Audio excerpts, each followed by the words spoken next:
Hello guys, welcome to the official channel of the Story Smith. Mumbai की भीड़ भरी गलियों में एक छोटी सी झुग्गी में रहता था आर्यन, एक 14 साल का लड़का जिसकी दुनिया किताबों और सपनों से भरी थी। उसका पिता रमेश एक रिक्शा चालक था जो रोज पसीने से भीगा घर लौटता, लेकिन बेटे की मुस्कान देखकर उसकी थकान मिट जाती। आर्यन का सपना था इंजीनियर बनना, कुछ ऐसा बनाना जो दुनिया में बदलाव लाए। लेकिन गरीबी उसकी हर सुबह और हर रात की हकीकत थी। एक दिन स्कूल में एक विज्ञान प्रदर्शनी की घोषणा हुई। इनाम था स्कॉलरशिप और एक नामी कॉलेज में एडमिशन।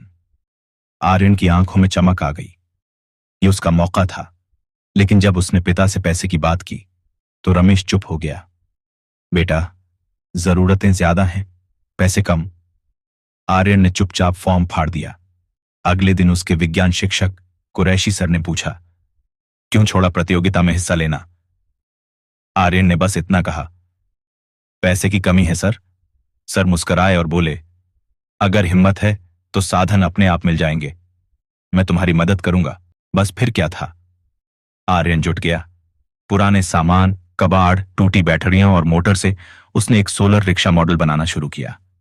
उसका सपना था ऐसा रिक्शा जो धूप से चले, जिससे उसके जैसे पिताओं को कम खर्च में ज्यादा राहत मिले।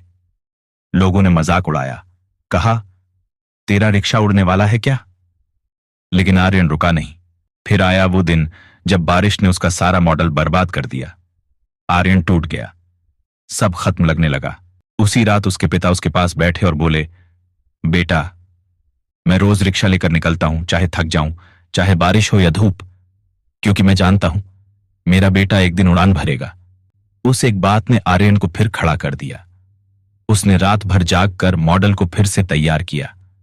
अगले दिन प्रदर्शनी में सबके मॉडल चमकदार और महंगे थे। आर्यन का मॉडल सादा था, लेकिन जब उसने बताया कि यह कैसे धूप से चल सकता है और गरीबों की मदद कर सकता है, तो सब तालियां बजाने लगे। कुछ ही दिनों बाद उसे खबर मिली, वह प्रतियोगिता जीत गया था। अब उसे स्कॉलरशिप मिल गई थी और वह शहर के सबसे अच्छे इंजीनियरिंग स्कूल में पढ़ने जा रहा था। वो आर्यन जो कभी फॉर्म फाड़कर हार मानने ही वाला था, अब उम्मीद की मिसाल बन गया। वो कहता है, अगर सपना सच्चा हो और हौसला मजबूत, तो गरीबी, मजाक या मुश्किलें आपको रोक नहीं सकती। मोरल, कभी हार मत मानो, सपनों के पंख मेहनत से उड़ते हैं, हालात से नहीं डरते।